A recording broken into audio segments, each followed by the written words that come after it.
ఈరోజు దేవుని వాక్యము ద్వితీయోపదేశకాండము 15వ అధ్యాయము 11వ వచనము. దీనులకును బీదలకును అవశ్యముగా నీ చెయ్యి చాపవలెను.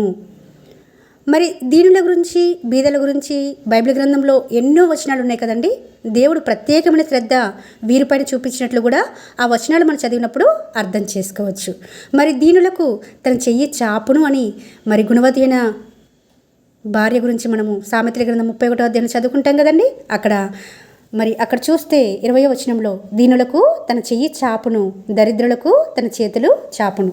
చెయ్యి చాపడం అంటే అండి సహాయం చేయడం. అవశ్యంగా అంటే నిశ్చయంగా, ఖచ్చితంగా, తప్పనిసరిగా మీరు సహాయం చెయ్యాలి అని ఈ రోజున ఈ వాక్యం ద్వారా మనందరితో స్పష్టంగా దేవుడు మాట్లాడుతున్నాడు. మరి ఎంతవరకు మనం సహాయం చేస్తున్నాము? యోబు కూడా అంటాడండి. యోబు కూడా ఏలేనిగా మొరపెట్టిన దీనులను, తండ్రి లేని వారిని, సహాయం లేని వారిని నేను విడిపించి తిని అని మాట్లాడుతున్నాడు. అంత మాత్రమే కాదు, దీనులు భూమిని స్వతంత్రించుకుంటారటండి. దీనులను దేవుడు లక్ష్య పెడతాడట.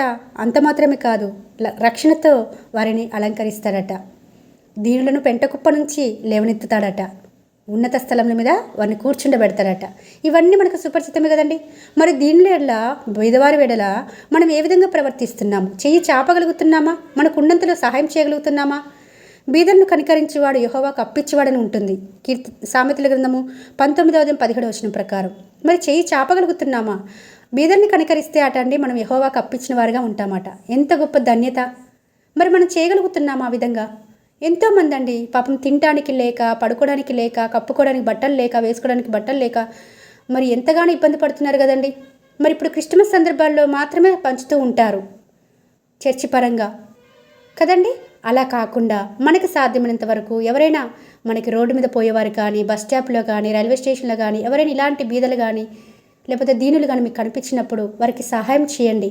సహాయం చేయడం బట్టి మీలో ఉన్న దేవుని ప్రేమ వారికి తెలియచేయబడుతుంది. తద్వారా మీరు ఒక కరపత్రిక ఇచ్చి చెప్పినా, సువార్త చెప్పినా కానీ అది ఫలితం కనపడుతుంది మనకి. ఏమీ సహాయం చేయకోకుండా మనం ఎంత సువార్త ప్రకటించినప్పటికీ అది వృధా ప్రయాస అవుతుంది.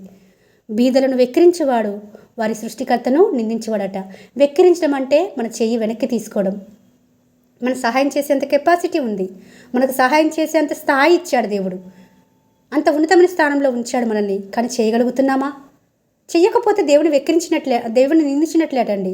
బీదల్ని వెక్కిరించినట్టుగా వస్తుంది, అలాగే దేవుణ్ణి నిందించినట్లుగా ఉంటుంది. తద్వారా మనం ఏం పొందుకోలేము. కాబట్టి విశ్వాసంగా రక్షణ మారుమనసంలో ఉంటున్న మనము సువార్త ప్రకటించి, రాజ్య సువార్తను ప్రకటిస్తున్న మనం అందరం కూడా బీదలను కనికరించేవారిగా, దీనుల పట్ల జాలి చూపించేవారిగా, అవశ్యంగా మనం సహాయం చేసేవారిగా ఉండాలని ప్రభు ఈ దినమున ఈ వాక్యం ద్వారా మనందరితో స్పష్టంగా మాట్లాడుతుంటుండగా ఇకనైనా బీదలను, దీనులను కనికరించే హృదయం మాకు ఇవ్వండి ప్రభు అని మనము దీనులమై తగ్గించుకొని ఆయన దగ్గర కనిపెడితే తప్పకుండా మనకి అటువంటి కనికరం గల హృదయాన్ని దేవుడు అనుగ్రహిస్తాడు.